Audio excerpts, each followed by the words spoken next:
Hey, what's up, y'all? In my newest book, which is called Don't Say I Never Gave You Anything, I spoke on idle time and I wrote, if you rearrange the word idle, you'll spell deli. Like, how convenient. Translation, if you're idle, you're lunch meat. You'll consume the idle and it'll do the same to you. It knows no better and forces you to claim, I don't have much time. Ah, boy, idle time is a tough one. See, we can make a lot of excuses. I'm tired. I'm stressed. I'm depressed. I got work tomorrow, working a couple hours and things like that. And I also wrote down, by the way, just idle is one letter short of the devil.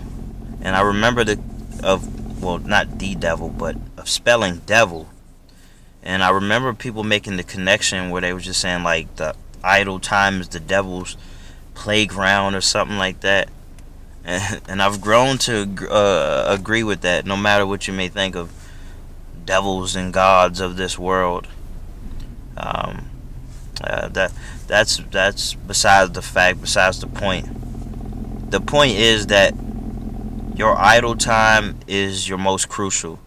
It can be the most troubling of time, or it can be the most beneficial. So there's idle time, just time resting. I would really call it free time. Now, you being idle is more definitive. What are you doing? Are you just sitting? You sitting there? You scrolling? Are you doing things that really matter to you when you have the opportunity to do such a thing? You complain about work, and I know that it takes a lot of energy out of you, a lot of willpower. But you don't want to have that cycle to repeat for the next few decades. Time truly does go by fast enough. Too fast, man. Time goes by so fast that it's like, just make peace with it, bro. You just have to, because like you're wasting time by saying, where did all the time go? You're wasting time by saying like, I just don't have enough time.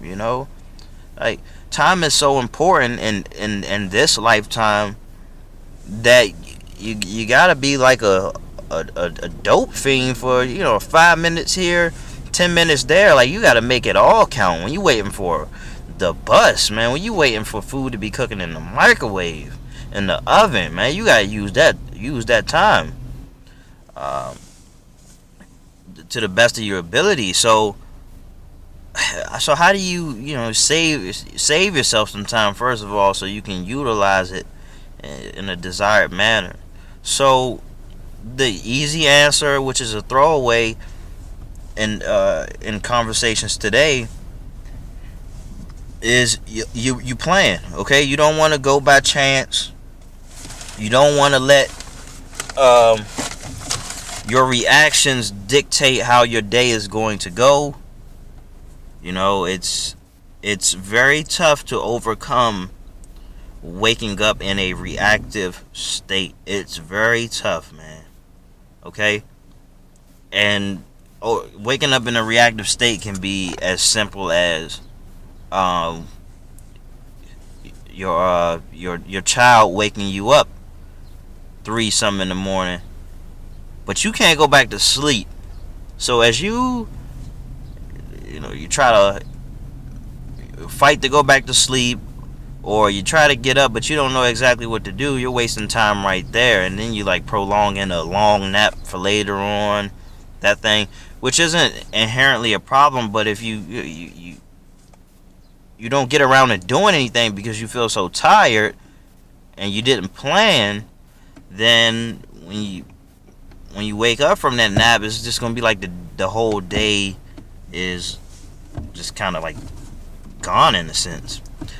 But when you talk of planning, then when you have those moments where it's like, damn, I can't really go to sleep, but I am tired, then you can take a look at your list. And if you're not going to go for the hardest thing on there, which is pretty much what I recommend when you're well rested, Then you go looking through that list and you say, okay, well, what was something that I've been meaning to do? Okay, so then let's say you wanted to read. You put that on the list. You say, okay, I want to read a chapter.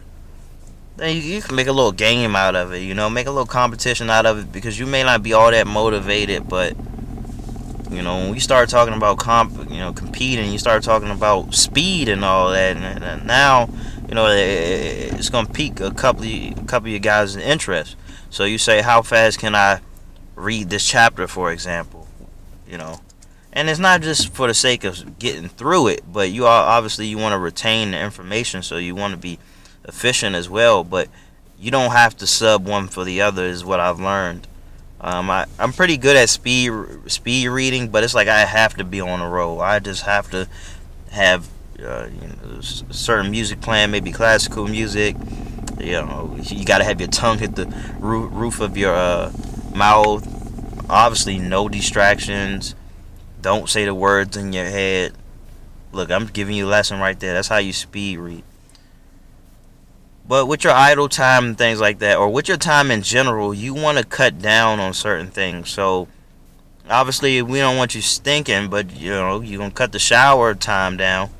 Just one of the benefits of you taking a cold shower, you're probably not going to be in there. You in a warm shower, then you're going to have a concert in there for about 45 minutes or so. And that's just too long, man. You aren't that goddamn big. You are in a car. Like, goddamn, you're treating it like a car wash, and car washes don't even last that long. But yeah, so obviously you want to do that, and I said that you wanted to plan ahead. That's a great rule of thumb. And I'm trying to think of other things. So I think it's good to take breaks in between doing what you're already doing. That way you can kind of reflect on what's next. And then when you're done doing what you're doing, you can transition smoothly to the next thing. Another thing that I found that works, so you could have more energy throughout the day, is the process of intermittent fasting. I found that worked extremely well, because not only does eating take up time and cooking and all that. Yeah. It has to be done. You don't necessarily want to eat fast food all your life. So I understand that. But one of the more important things is, like, you start eating a lot throughout the day, you can get very much sluggish before you even get to the point where you really want to relax. So if you can make it so you can eat pretty well and then take a nap and then go about your day, that's one thing. But the concept of intermittent fasting from let's say 16 hours from your last meal of the day, and then you do as much work as you can, and then around the time when you want to cool it down tremendously, that's when you eat. By then, all of your tough tasks are done. You can kind of coast through the day.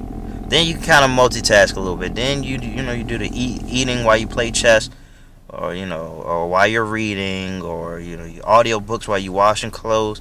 Just things like that. Then that's when you multitask. But that's not something that you want to do all day. Now, I get it. It may be a little bit motivating. It may stimulate your mind a little bit, but there are other ways to do it without compromising your focus. Okay? So you definitely want to make time to do things, individually, by themselves. So you can give it your full attention. So that's all I'm saying, man. And that's pretty much like the biggest thing when it comes to many obstacles that we face is just being conscious of it. So I may be saying a bunch of things that are no-brainers, but the fact that I'm bringing it up, it may speak to a part of you, that it may wake up a part of you who's like, yeah, you're right, man. Death of 1,000 cuts. It's not one thing that takes us out, it's just 1,000 things. 150 times we unlock our phones a day, and we keep checking, see what's new on the news feed. Check out these notifications, these dings, these bells and whistles and things like that, which is something that I'm going to speak on as well as far as little tips to get rid of anxiety. But yeah, man, like and subscribe. I really, I really can't stress how grateful I am to have all the support that I've been getting recently. Um, it's a bit overwhelming at times, and you guys really keep me going. Um, so I'm definitely trying to put out the best material for you. So thanks a lot.